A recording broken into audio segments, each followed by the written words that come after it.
शिंदेंचं operation tiger. Congress Thackeray गटाला खिंडार पाडणार.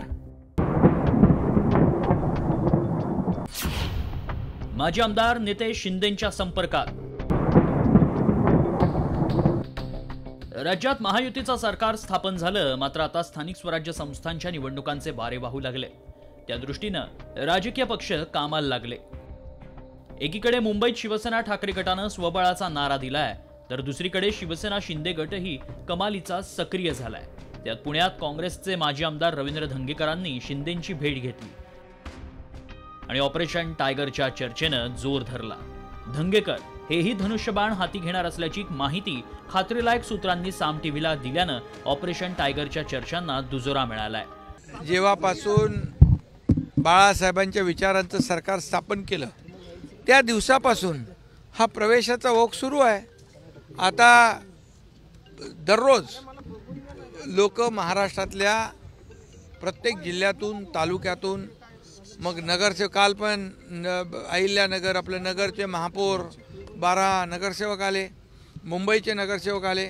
मुंबईचे जवळपास 45 नगरसेवक उबाटाचे शिवसेनेमध्ये दाखल झाले आतापर्यंत. तुम्ही आता नवीन काय मिशन काढलंय? पाहुयात कोणकोणते नेते शिंदेंच्या संपर्कात आहेत.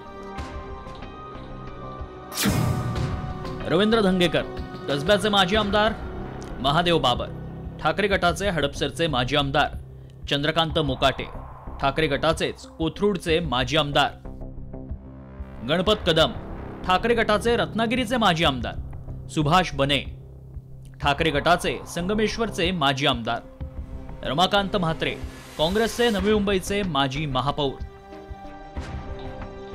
दरम्यान काँग्रेसच्या रवींद्र धंगेकरांनी मात्र या शक्यता फेटाळून लावत कामानिमित्त भेट घेतल्याचं सांगितलं. असं असलं तरी याबाबत राज्याचे उद्योगमंत्री उदय सामंतांनी काहीच दिवसांपूर्वी ऑपरेशन टायगरचे संकेत दिले होते. राज्याचे उपमुख्यमंत्री आहेत, माझ्या एका कामानिमित्त मी त्यांना भेटलो आणि माझ्या कामाचे ते म्हटले प्रयत्न करतात. पण आता गेलं की बातमी होती. ह्याच्यापूर्वी मी काय एकनाथ शिंदे साहेबांना भेटलो नाही का? भेटलो ना. अजितदादांना 100 वेळा भेटलो. उलट मी गेलो ना या 2 महिन्यात. काँग्रेसमध्येच आहे ना आता मी. तुम्ही काय मला हे विचारताय? काँग्रेसमध्येच आहे. म्हणजे रवींद्र धंगेकर कुठेही जाणार नाही. माझ्या गाठी भेटावंच लागेल ना आता काय कामानिमित्त. नाही, ऑपरेशन टायगर जे आहे ते मला असं वाटतं की उद्यापासून रत्नागिरी विधानसभा मतदारसंघातनं सुरुवात होते. 2 ते 3 माजी आमदार हे रत्नागिरी जिल्ह्यातले आहेत, ते देखील प्रवेश करतील. काही माजी आमदार हे पश्चिम महाराष्ट्रातले आहेत, ते देखील एकनाथ शिंदे साहेबांच्या नेतृत्वाखाली प्रवेश करतील. काही खासदारकीचे लढलेले उमेदवार आहेत, ते देखील एकनाथ शिंदे साहेबांच्या नेतृत्वाखाली प्रवेश करतील. आणि काही लोक म्हणतात आम्ही देखील प्रवेश करू, असं काही लोक सांगतील. परंतु ते स्वतःहून जरी प्रवेश करणार असतील तरी त्यांना आम्ही घेणार नाही. राज्याच्या राजकारणात अनेकदा ऑपरेशन लोटसची चर्चा होत असते.